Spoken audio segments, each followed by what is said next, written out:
మాతృదేవోభవ. దీనముఖమ్ముతోడ భవదీయ ముఖమ్మును చూచుటొక్కటే నేను నరింపగల్గు మహనీయ జపమ్ము తపమ్ము తల్లిరో జగన్మాత. దీనముఖమ్ముతోడ భవదీయ ముఖమ్మును చూచుటొక్కటే నేను నరింపగల్గు మహనీయ జపమ్ము తపమ్ము తల్లిరో. మేనున లోన పైన నను మృంగగ చూచు మహాపిశాచమౌ మానసమంతరించుటకు మార్గమునాకిది ఒక్కటే సుమీ. మేనున లోన పైన నను మృంగగ చూచు మహాపిశాచమౌ మానసమంతరించుటకు మార్గమునాకిది ఒక్కటే సుమీ. ఏబిఎన్ ఆంధ్రజ్యోతి ప్రేక్షక మహాశయులందరికీ నవజీవన వేదం అనే కార్యక్రమంలో 911వ భాగానికి స్వాగతం పలుకుతాం. దీనముఖమ్ముతోడ భవదీయ ముఖమ్మును చూచుటొక్కటే నేను నరింపగల్గు మహనీయ జపమ్ము తపమ్ము తల్లిరు. ఏ స్మరణ ఏ పని లేకుండా అసలు దేవుడి విగ్రహం కేసి అలా చూడడం మొదలు పెడితే నిశ్చలంగా అది ధ్యానమేనండి. విగ్రహారాధన ఉద్దేశమే అదండి, మన దృష్టి నిలబడడం కోసమే. యతో హస్తః తతో దృష్టిః, యతో దృష్టిః తతో భావః, యతో భావః తతో రసః, రసో వై సః. నాట్యశాస్త్రంలో చెప్పిన మాట. నాట్యంలో ఈ చెయ్యలే పెడతారు, వెంటనే మన దృష్టి అటు వెళ్ళిపోతుంది. యతో హస్తః తతో దృష్టిః, యతో దృష్టిః తతో భావః. దృష్టి అటు వెళ్ళిందంటే మనస్సు కూడా అటు వెళుతుంది. యతో భావః తతో రసః. మనస్సు అక్కడ ఉందంటే రసోత్పత్తి అక్కడే జరుగుతుంది. రసో వై సః. రంజని రమణి రస్య రణత్కింకిని మేఖల రస్య. ఆ రసస్వరూపం అర్థమైతే భగవత్ స్వరూపం అర్థమైనట్టే. అందుకే మన విగ్రహారాధనలో ప్రధానంగా దృష్టి ముందు చూపు. చూపు అంటే దృష్టి అనగానే చూపు కాదు, కేవలం మనస్సు. మనస్సు అక్కడ లేనప్పుడు ఊరికే విగ్రహం ముందు కూర్చుంటే ఉపయోగం వెళ్ళ. చాలా పూజలు అందుకే వ్యర్థం అవుతాయి, కోరికలు ఫలించవు, భయం తీరదు. ఎందుకంటే మన దృష్టి ఈ చూపు ఎక్కడున్నా మన మనస్సు ఆ దుఃఖం మీద ఉంది, ఆ భయం మీద ఉంది, ఆ కోరిక మీద ఉంది, అమ్మవారి మీద లేదు. ఆ వదిలేయాలి, ఇక్కడ ఉండాలి. ఒక ఆందోళన కలిగింది, ఆందోళన పక్కనట్టు అమ్మవారి స్మరణ చేయాలి. మనం ఏమనుకుంటామంటే మనం చేయలేక ఎవరి చేతో చేయిస్తాం, డబ్బులు ఇచ్చి, లేదు బతిమాలి. వారు చేస్తే మనకేదో జరుగుతుంది. అది వయా మీడియాలు ఉండవు ఆధ్యాత్మికతలో, నేరుగానే నువ్వు చేస్తేనే నీకు కలుగుతుంది. నువ్వు చేయలేక దుఃఖపడుతున్నావు అంటే దుఃఖపడ్డమే నీకు బాగుందన్నమాట, పడ్డమే. దుఃఖం నిజంగా మనం ద్వేషిస్తే దుఃఖాన్ని వదిలేయాలండి. ద్వేషించి దాన్ని పట్టుకోవడం ఏంటి? ఆ మనస్సుకి బలవంతంగానైనా భగవత్ స్మరణ అలవాటు చేయాలి. ఇది మిథ్య, ఇది కళ, సుఖం ఎంత కలో ఇది అంతే. దాన్నే పట్టుకుని వేలాడడం మన కోసం ఎవరో చేయాలనుకోండి. ఎలా చేస్తారండి? ఎలా సాధ్యం అవుతుందండి? అందుకే మహాపురుషులు, దుకాణాలు, పీఠాలు, గొడవలు ఎక్కువైపోతాయి. వ్యాపారాలు, మాయలు, మోసాలు. ఇలా 10 మంది అడిగేసరికి ఆయన పీఠం పెడతాడు. ఇంకా అన్ని సకల రోగ నివారణగా నా దగ్గరికి రండి, నేను అభయం ఇస్తే చాలు అంటాడు. ఇక దేవుడికి వీడు ప్రతినిధి అయిపోతాడు ఇక్కడ. ఇది మానుకోవాలి, మనమే చేయొచ్చు ఆ పని. అందుకే నేను ఒకసారి నేనే అన్నా, నీకే నాకు అంతకంటే మార్గం ఏం కనపట్లేదు, అదే జపం అదే తపం తల్లి. మేనున లోన పైన నన్ను మృంగక చూసు మహాపిశాచము మానసం. ఈ మనస్సు ఉందే, ఇది శరీరం లోపల ఉందో బయట ఉందో ఎక్కడుందో నాకు తెలియట్లా, ఓ పిశాచంలా పట్టుకుంది. ఆలోచించద్దు, అమ్మవారిని స్మరించమంటే మళ్ళీ పక్కకి వెళ్ళిపోతుంది. పిశాచం కాకపోతే ఏంటండి? ఇది అంతరించుటకు మార్గము నాకిది ఒక్కటే సుమి. ఆ మనస్సు అంతరించడమే మనసు క్షయ్యేవ మోక్షయితీరియతే అంటారు వేదాంత గ్రంథాల్లో. మనస్సు నశించడమే మోక్షం. మనశ్శాంతి ఏమిటండి? మనస్సు ఉన్నంతకాలం శాంతి ఉండదు. మనస్సు ఇంటూ శాంతి, మనస్సు లేకపోతేనే శాంతి. ఆ మనస్సును రద్దు చేయాలి అంటే ఆలోచన పోవాలి. అదే భగవద్ ఆరాధన. అందుకే విగ్రహారాధన. కనీసం చూపు నిలబడితే మనస్సు నిలబడుతుంది కదా. మళ్ళీ అంగాంగము ఆరాధన ఎందుకంటే ఎలా 10 రకాలుగా 10 ఆకులు పువ్వులో వేసి 10 అవయవాలు అలా చూస్తూ ఉంటే కొన్ని చోట్లైనా మనస్సు నిలబడుతుందో అలవాటు పడతాడని. దానికి మనం పుణ్యాలు పాపాలు సృష్టించి ఈ అవయవాన్ని పూజిస్తే ఈ పుణ్యం, ఈ ఇక్కడ చూస్తే ఈ పుణ్యం, ఈ ఆకైతే ఈ పుణ్యం, ఈ శాఖైతే ఈ పుణ్యం అన్నాక అజ్ఞానంలో పడ్డా మొత్తం వెళ్ళి. ఇదంతా కేవలం మనస్సు నిలబడ్డానికి. అది నిలబడకపోతే ఇదంతా వృధా, కోరికలు తీరడానికి కాదు అది. అదే భగవద్ ఆరాధన రహస్యం. దాన్ని గ్రహించి మనం యాంత్రిక జీవనంలో ఉండే మాయ తెలుసుకుంటున్నాం కదా, అందులో గెడదాం. నిజానికి రోబో కనిపెట్టారు, ఇంకా ఇంకా కనిపెట్టినవ్వండి, ఇంకా చేయనివ్వండి, హోటల్లో కాదండి జీవితాల్లో ప్రవేశపెట్టినవ్వండి. మానవుల్లాగే స్పందించే రోబోలు, ఇంకంతే రోబోనే పెళ్లి చేసుకున్నట్టు అప్పుడే ఎవడో చైనాలో అది కూడా జరిగింది. నాకు పెళ్ళి ఎక్కలేదు, రోబో చాలన్నట్టు. మంచిది, భారతదేశానికి వస్తే ఇటువంటి వ్యాధులన్నీ. ఇంకా ఈ మాత్రం మానవ సంబంధాలు కూడా ఉండి ఇప్పుడు కనీసం కామ సంబంధం కోసమైనా స్త్రీని పురుషుడు, పురుషుడు స్త్రీని వాంఛిస్తున్నారు. ఇక ముందు ఆ అవసరం కూడా రోబోలే తీరుస్తే నమశివాయ. మొత్తం యాంత్రిక ప్రపంచం వస్తుంది. ఇంకా స్వార్థం పెరిగిపోతుంది. ఇప్పుడు కనీసం మనకి కొన్ని అవసరాలకైనా కొంతమంది మనుషులు కావాలి కాబట్టి వాళ్ళ యోగక్షేమాలు మనం కోరడం కోసం కొంత ఏదో ప్రయత్నం చేస్తున్నాం, అనుబంధం కోసం. ఇక ముందు అవసరం కూడా ఉండకపోతే మరీ మంచిది. సృష్టి నాశనానికి అదే కారణం అవుతుంది. అదే తేడా. ఆ మనస్సు కనుక విశాలమైతే చంద్రమండలం వరకు వెళ్ళొచ్చండి. వెళ్ళారండి 1969లో నీల్ ఆర్మ్స్ట్రాంగ్, అమెరికా వాడు. నీల భుజబలంబు నెలవంకపై కాలు మోపు క్షణము జగతి నూపు క్షణము. దాన్ని వర్ణిస్తున్నాడు కవి. నీల భుజబలంబు నెలవంకపై కాలు మోపు క్షణము జగతి నూపు క్షణము.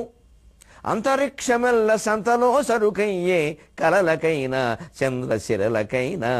అంతరిక్షమెల్ల సంతలో సరుకయ్యే కలలకైనా చంద్రశిరలకైనా. నీలభుజ బలము అని తెలుగు చేశాడు. నీల ఆర్మ్స్ట్రాంగ్ అనే వాటిని. ఆర్మ్స్ట్రాంగ్ అంటే భుజబలమేగా, అందుకని నీలభుజ బలం. ఆయన ఎవడో నల్లటివాడు అయి ఉంటాడయా, మంచి కఠినమైన శరీరం, కర్కశమైన శరీరం, లేకపోతే అలా పెడతాడు. ఏదో మామూలుగా ఆయన తెల్లటివాడు, కానీ నీల ఆర్మ్స్ట్రాంగ్ అని పేరుంది కాబట్టి నీలభుజ బలము అని వాడే తెలుగు మాట. సాగర ఘోష కావ్యంలో సూక్ష్మంగా పరిశీలిస్తే ఇంగ్లీషు పదాలని తెలుగులోకి చాలా చక్కగా అది తెలుగు మాట అనేంత గొప్పగా మార్చినటువంటి పదాలు చాలా ఉన్నాయండి. వాటి మీద ఎవరైనా ప్రయత్నిస్తే ఓ వ్యాసం రాయించి అవి సేకరించగలిగితే ఈ ఇంగ్లీషు మాటని ఈ తెలుగులోకి ఇలా మార్చారు. బాటసారికి బదులు నీటిసారి అన్నాను చోట. కొత్తగా సృష్టించిన తెలుగు మాటలు ఇంగ్లీషు వాటిని తెలుగులోకి మార్చడంలో చేసే ప్రయత్నంలో పుట్టిన కొత్త మాటలు.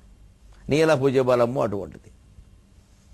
నెలవంకపై కాలు మోపు క్షణము జగత్తి ఊపు క్షణము. జగత్తు ఊగిపోయిందండి 1969లో. మేము చిన్నవాళ్ళం, అప్పుడు 8వ తరగతి 9వ తరగతి చదువుతున్నాం. బాబాయ్ అనుకున్నాం.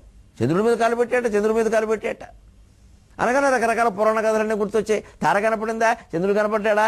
శివుడు చంద్రుడి మీద కాలు పెట్టామంటే శివుడు నెత్తి మీద చంద్రుడు ఉంటాడు కదా, అంటే శివుడు నెత్తి మీద కాలు పెట్టేట మహాపాపం అమ్మ అన్నవాళ్ళు కూడా ఉన్నారు. ఈ పాపాలు పుణ్యాల లెక్కల్లో పడి కొట్టుకోకూడదు శాస్త్రీయ పరిశోధనలో ఎప్పుడూ కూడా. చంద్రుడిని శివుడు శిరస్సు మీద ఆభరణం అని ఎందుకు చెప్పారు అంటే సాయంత్రం ఆకాశం చూస్తే అర్థమైపోతుంది, అది ఖగోళ శాస్త్రం. శివుడు నక్షత్రం ఆర్ద్ర, చంద్రుడి వృషభ రాశి ఉచ్చ దశలో ఉండేది. ఆర్ద్ర నక్షత్రం ఉదయించినప్పుడు వృషభ రాశి పైన ఉంటుంది, అందుకని చంద్రుడు ఆభరణం అన్నారు. వృషభ రాశిలో ఆయన ఉచ్చ స్థితిలో ఉంటాడు, అందుకే రోహిణి అంటే ఆయనకి ఇష్టం అన్నారు. ఎందుకని వృషభ రాశిలో సంపూర్ణంగా ఉండే నక్షత్రం రోహిణి, మిగిలినవన్నీ 3 పాదాలు 2 పాదాలు ఉంటాయి. సంపూర్ణంగా ఉండేది రోహిణి, ఆయన ఉచ్చ దశలో ఉండేది వృషభ రాశి. అందుకని చంద్రుడికి రోహిణి అంటే ఇష్టం. అందుకని చంద్రుడు పురుషుడు, రోహిణో స్త్రీ. ఏమైనా కథలో కావ్యాలు ఉంటే మనం నమ్మేస్తే ఎలాగా? అదంతా కల్పనా ప్రపంచం. ఖగోళ శాస్త్రాన్ని అర్థం చేయించడానికి కావ్య రూపంలో చేసిన కల్పన, పురాణ రూపంలో చేసిన కల్పన. యావత్తు పురాణాలు సింబాలిజం, ప్రతీకాత్మకం. వాడి చారిత్రక లోతుల్లోకి వెడితే చాలా ఇబ్బంది వస్తుంది. అందుకే పురాణాల నుంచి ఎప్పుడూ నాది ఒక్కటే మాట, పురాణాల పట్ల పరమ ప్రేమతో పరమ గౌరవంతో చెబుతున్నా. ఏం జరిగిందో తెలుసుకుని, ఏం చెప్పారో తెలుసుకుని అది మనం చెయ్యాలో అక్కర్లేదో నిర్ణయించుకోవాలి తప్ప పురాణాల వాస్తవ చరిత్ర లోతుల్లోకి వెడితే ప్రమాదం. అది పిచ్చెక్కుతుంది జనానికి. అది ఇప్పుడు చేయొచ్చా చేయకూడదు, అవసరమా కాదు, అంతవరకే. అనేక రకాల అందులో చారిత్రక విశేషాలు ఉన్నాయి. ఎందుకంటే పురాణం పంచలక్షణం సర్గశ్చ ప్రతిసర్గశ్చ వంశో మన్వంతరాణిచ వంశానుచరితం చేతి. అందులో సర్గ సృష్టి విశేషాలు ఉన్నాయి. శాస్త్రీయ విజ్ఞానం ఉంది పురాణాల్లో. ప్రతి సర్గచ్చ ప్రతి సృష్టి కూడా ఉంది, కల్పన కూడా ఉంది. ప్రళయానంతరం సృష్టి ఎలా వస్తుందో ఉంది, చరిత్ర ఉంది, సైన్స్ ఉంది. వంశో వంశానుచరితం సర్గశ్చ ప్రతిసర్గశ్చ వంశం మన్వంతరాణిచ. మన్వంతరాలు ఉన్నట్టు చరిత్ర ఉంది, సైన్స్ ఉంది, చరిత్ర ఉంది. అంతటే సింబాలిజం ప్రతీకాత్మకంగా చెప్పడం ఉంది. ఇవన్నీ ఈవేళ ఉన్న పరిస్థితుల్లో వేల ఏళ్ల క్రితం ఏర్పడిన పురాణాల నుంచి విడదీయడం చాలా కష్టం. గందరగోళంలో పడిపోవడం కంటే అక్కడ చెప్పారు నిజమే, అందులో ఏదో జరిగింది భాగవతంలో గజేంద్ర మోక్షం. మరి నువ్వేం చేయు? గజేంద్రుడిలాగా మత్తెక్కి కెలుక్కోకు సంసారాన్ని. ఆయన చెరువు గెలుక్కున్నాడు, మొసల బారిన పడ్డాడు. మనం జీవితాన్ని గెలుక్కుంటే అలాగే అవుతాం, అంతే గ్రహించాలి. అంతేకాదు గజేంద్రుడు స్నానం చేసిన చెరువు ఎక్కడిదైనా వెతుక్కుంటూ వెళ్ళిపోకూడదు, అజ్ఞానం అది. ఆ చెరువు మనకు దొరికిన ప్రయోజనమే లేదు ఈవేళ. ఆ కథ ద్వారా గ్రహించే సారాంశమే గ్రహించాలి, అంతవరకే. అంచేత శివుడి శిరస్సు మీద చంద్రుడు ఉంటాడంటే ఖగోళ శాస్త్రం అది. ఆరుద్ర నక్షత్రం ఎత్తి మీద వృషభరాశి ఉంటుంది, చంద్రుడు వృషభరాశి చూసుకోమని. అలాగే విష్ణువు, బ్రహ్మ, సరస్వతి వీణ ధరించి ఉండడం, లక్ష్మీదేవి పాలసముద్రంలో పుట్టడం, పద్మాలు ధరించడం, ఈ సింబాలిజం మొత్తాన్ని అర్థం చేసుకుంటే హిందూ విగ్రహారాధనలో ఉండే పరమ రహస్యాలన్నీ బయటపడతాయి. నీలభుజబలము నెలవంకపై కాలు మోపు క్షణము జగతి నూపు క్షణం. పురాణాల్లో మొత్తం విషయాలను మనం ఖగోళ శాస్త్రపరంగా శాస్త్రీయ విజ్ఞానంతో అర్థం చేసుకుంటే ఎన్ని పరిశోధనలు జరిగి ఎన్ని రహస్యాలు బయటపడినా మనం కంగారు పడక్కల. హిందూ ధర్మానికి వచ్చిన ఇబ్బంది ఏం లేదు, అది శాస్త్రీయమైన ధర్మం. మనం దాన్ని పిచ్చివాతం చేయకుండా ఉంటే చాలు. ఉపాసన కోసం, ఆరాధన కోసం ఏర్పాటు చేసినటువంటి కల్పనని వాస్తవాలుగా చెప్పడం మొదలు పెడితే పిచ్చెక్కుతుంది ప్రపంచానికి. ఎందుకంటే ఇంకో మతం వాళ్ళు ఇంకోలా చెబుతారు, ఈ మతాన్ని ఒప్పుకోవాలని ఏం లేదండి. వాస్తవంలోకి వెళ్ళి ఆలోచిద్దాం. గొప్పలు కాదు, గర్వాలు కాదు, అహంకారాలు కాదు. ప్రపంచంలో హిందూ మతం మీరు ఎన్ని గొప్పలు చెప్పినా వ్యాప్తిలో ఉన్నది భారతదేశంలో మాత్రమే. అందులో కొన్ని శాఖలు ఇంకా వేరే వాళ్ళు కూడా ఉన్నారు. వాళ్ళు భగవంతుడిని అలా ఎందుకు ఊహించారు? వాళ్ళ చంద్రుడు ఏమిటి, వాళ్ళ సూర్యుడు ఏమిటి, వాళ్ళ పురాణాల్లో ఏమున్నాయి? వాళ్ళ పురాణాలు కావా, మనమేనా? ఎందుకు అహంకారం? ఇది హిందూ ధర్మానికి నష్టం కలిగిస్తుంది అహంకారం. మనదే గొప్ప, మనదే విజ్ఞానం, వారిది అజ్ఞానం, వారంతా పాపాత్ములు, వారు పాతాళంలో పడి, ఇవన్నీ మనం రాసుకున్న లెక్కలవి. వాళ్ళు అలాగే అనుకుంటున్నారు. మన కాఫీలు అంటున్నారు వాళ్ళు, మనం వాళ్ళని లేచులు అన్నాం. కొట్టుకు చావడం మిగులుతుంది ప్రపంచంలో. ఎప్పటికీ సామరస్యం కుదరదు.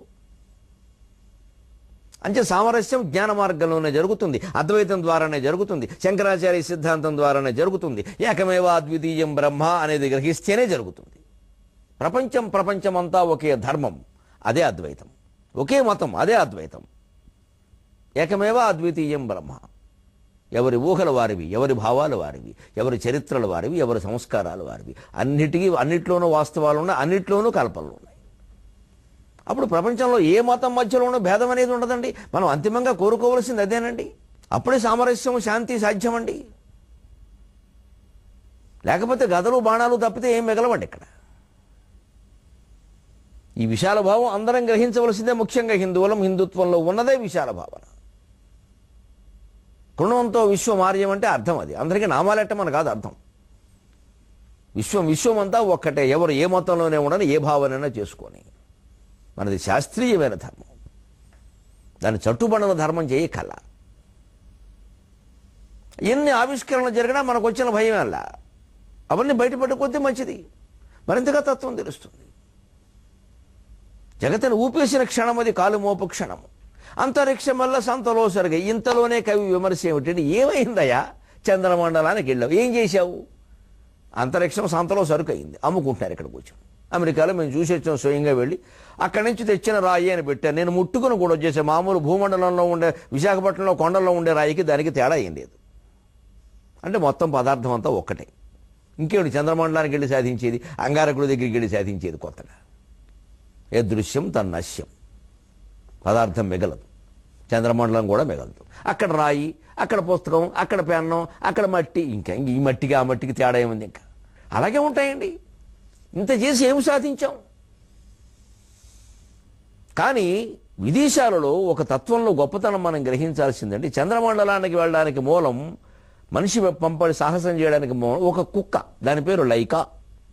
తోకాడించుచు రోదసిందిడికి సంతోషంబుగా నుండునా లైకా చూచిన మానవాత్మ ఒక జ్వాలై లేచనానింగికిన్ అని పద్యం రాశాను సాగర భాషలో. లోకాతీత మహాప్రయాణములు అని లైకా అనే ఒక కుక్కను పంపించారండి. అది పాపం తర్వాత చనిపోయింది. కానీ పర్వాలేదు, ఆ జీవి ఇంతకాలం అక్కడ బతుకుందంటే మనిషి బతుకుంటాడు. మరి ఆ త్యాగం చేసిన కుక్కకి, అదే ఫ్రాన్సు దేశంలో ఇటీవల ఈ అంతరిక్ష ప్రయోగాల్లో కాలు విరిగిపోయిన ఒక కుక్కకి వీరచక్ర బిరుదం ఇచ్చి గౌరవించారండి. అంత గొప్ప ఆలోచన వాళ్ళది. వాళ్ళ నుంచి మనం నేర్చుకోవాలి. కుక్కను వెళ్ళి కాలభైరవ స్వామి అని మనం వెళ్ళి వరాలు కోరడం కాదు. కుక్క అవసరాలు మనం చూడడానికి అన్నం కావాలి, దానికి ఆత్మీయత కావాలి, దానికి వైద్యం కావాలి. మనకు అడ్డం వచ్చిందని కాల్చిపారేయడం కాదు. దాన్ని కుక్కను పూజిస్తాం మనమే, కుక్కను కాల్చేసేది మనమే. కుక్కను పక్కలో పడుకోట్టుకున్నాడు కొంతమంది. అన్నీ విపరీతాలే. కుక్కకి మనిషికి ఉండే అనుబంధం వల్ల దానికి ఇంత ముద్ద బారేస్తే దాన్ని అది పోతుంది. మన ఇంటి ముందు అది చెప్పకపోయినా కాపలా కాస్తుంది. ఒకవేళ దాన్ని దేనికైనా వాడుకున్నాము అంటే దాని అవసరాలు మనం చూడాలి.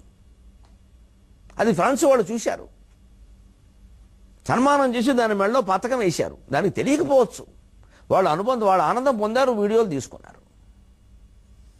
మనుషులకి ఇచ్చేటువంటి గౌరవం కుక్కలకి ఇవ్వకూడదా? మెడలో ఓ దండ ఇవ్వకూడదా?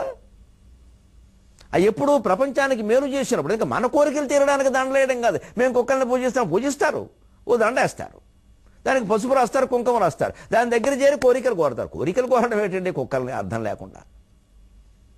కుక్కదేవుడు అంటే కోరికలు కోరతారా? జంతువులు సహా, చెట్లు సహా, కొండలు సహా సమస్త జీవరాశుల్ని గౌరవించడం అంటే వాటి వల్ల సమాజానికి జరుగుతున్న ఉపయోగాన్ని గమనించడం, ఆ ఉపయోగం కలిగించేలా వాటి శక్తిని పెంచడం. అంతేగాని పసుపు కుంకం మెత్తేయడం కాదు బయటికెళ్ళి. దానివల్ల జంతువులు దెబ్బతింటాయి. ఈ రకమైనటువంటి సర్వ సమాన తత్వాన్ని, శాస్త్రీయమైనటువంటి ఆచరణ విధానాన్ని విదేశీయుల నుంచి మనం నేర్చుకోవాలి. నిజంగా అన్నిట్లోనూ మనమే గొప్పవాళ్ళమని వాదించొద్దు. చాలా అజ్ఞానం వాళ్ళలో ఉంది, అంతకంటే అజ్ఞానం మన దగ్గర కూడా ఉంది. అదే చంద్రమండలం, లేకపోతే సంతలో సరుకు అయిపోతుంది. ఏమైంది చివరి? అదే కవి అంటున్నాడు ఇక్కడ, అందనంత వరకు అందాల మామయ్య అందినంత బూది ఎందు ముంత అన్నాడు. అందనంత వరకు అందాల చందమామ, అందలాల చందమామ అనుకున్నారయ్యా. ఆ తర్వాత వచ్చాక ఏముంది లేదండి, బూడిద కుప్ప మీద ఓ మొంతం ఉన్నట్టుగా చందమామ కనబడ్డాడు అన్నారు. ఇంకా సరే, రకరకాల ప్రయోగాలు 69 47గా నడుస్తూనే ఉన్నాయి, నడవనియండి. ఎన్ని సృష్టి రహస్యాలు కనిపెట్టినా అంతిమంగా దాని వెనకాల ఉండే భగవత్ లీలను తెలుసుకోకపోతే ఈ పరిశోధనలన్నీ వృధా. అన్నిటికంటే గొప్ప పరిశోధన సెల్ ఫోన్. ఇవాళ నిజంగా మీరు సెల్ ఫోన్ వాడుతున్న వాళ్ళు, స్మార్ట్ ఫోన్ వాడుతున్న వాళ్ళు, ఆ లోపల జరుగుతున్న అద్భుత విన్యాసాన్ని గమనించండి. దేవుడు గుర్తొస్తాడు, దైవభక్తి పెరుగుతుంది. కనబడకుండా విశ్వమున అఖండముగా నడిపించు శక్తి కనుగొనగల మూల సూత్రముల గుట్టు బహిర్గతమయ్య దీనిచే. ఒక్క సెల్ ఫోన్ మీద సరిగ్గా మనం తాత్విక దృష్టితో ఆలోచిస్తే ఆత్మ సాక్షాత్కారం ఖాయం. అనవసర పనులకు వాడడం కాదు. అసలు ఎలా జరుగుతోంది లోపలది? కనబడకుండా విశ్వమున అఖండముగా నడిపించు శక్తి కనుగొనగల మూల సూత్రముల గుట్టు బహిర్గతమయ్య దీనిచే కన విననట్టి శక్తిమయ కాంతి మయూఖములెల్ల సృష్టి ఎల్ల నడుపుచుండే అద్భుత విలాసమువానిది కన్గొనన్వలెన్. అద్భుత విలాసమువానిది కన్గొనన్వలెన్. ఎక్కడో అమెరికా నుంచి ఫోనా, మనకి ఇక్కడ వెంటనే డ్రింగ్ అని మోగడమా? నేను అంతే నా రింగ్ టోన్లో పద్యం పెట్టుకున్నాను. నాకు పద్యం విచిత్రంగా వస్తుంది. నాకు ఎవరైనా ఫోన్ చేస్తే, అమ్మకు మ్రొక్కెదన్ పలుకులమ్మకు మ్రొక్కెద సొమ్ములమ్మకు నమ్మిక మీర మ్రొక్కెద అనారతమున్ పతిదేహమందు సేమమ్మొగ వెల్గుచుండడి ఉమాసతికిన్మది మ్రొక్కెదన్ అని మిమున్ రమ్మని ఫోను మ్రోగే మధురమ్ముగ వారిని పల్కరింపుడి అని నా ఫోన్ నాకు గుర్తు చేస్తుంది. నా ఫోన్లో రింగ్ టోన్ నా పద్యమే, నేనే పాడా. మిమున్ రమ్మని ఫోను మ్రోగే మధురమ్ముగ వారిని పల్కరింపుడి. ఏమండి గరికిపాటి వారు ఎక్కడున్నారో, మిమ్మల్ని రమ్మని ఫోను మోగుతోందండి, కాస్త మధురంగా వారిని పలకరించండి. ప్రతిసారి మోగినప్పుడల్లా మధురమ్ముగ వారిని పలకరింపుడి అంటే ఎప్పుడైనా కొంచెం చిక్కగా ఉన్నా కాస్త వీలైనంత వరకు మధురంగానే మాట్లాడతాం. ఆ భావన. ఏవో పాటలు ఎందుకు పెట్టుకోవాలి, నా పద్యం నేను పెట్టుకున్నాను. ఆ ఫోన్ గురించి కాస్త లోపాయకారిగా లోతుగా ఆలోచిస్తే నాకు తెలిసిన విషయమే. కనబడకుండా విశ్వమును అఖండముగా నడిపించు శక్తి కనుగొనగల మూల సూత్రముల గుట్టు బహిర్గతమయ్యే దీనిచే. కనబడకుండానే విశ్వాన్ని నడిపించిన భగవత్ శక్తిని స్మార్ట్ ఫోన్ ద్వారా మనం గ్రహించవచ్చండి. ఆ శక్తి ఏ సూత్రాల ప్రకారం ఈ విశ్వాన్ని నడుపుతుందో ఆ మూల సూత్రాలు సెల్ ఫోన్ ద్వారా బహిర్గతం అవుతున్నాయి. కన విననట్టి శక్తిమయ కాంతిమయూఖములెల్ల సృష్టి ఎల్ల నడుపుచుండే.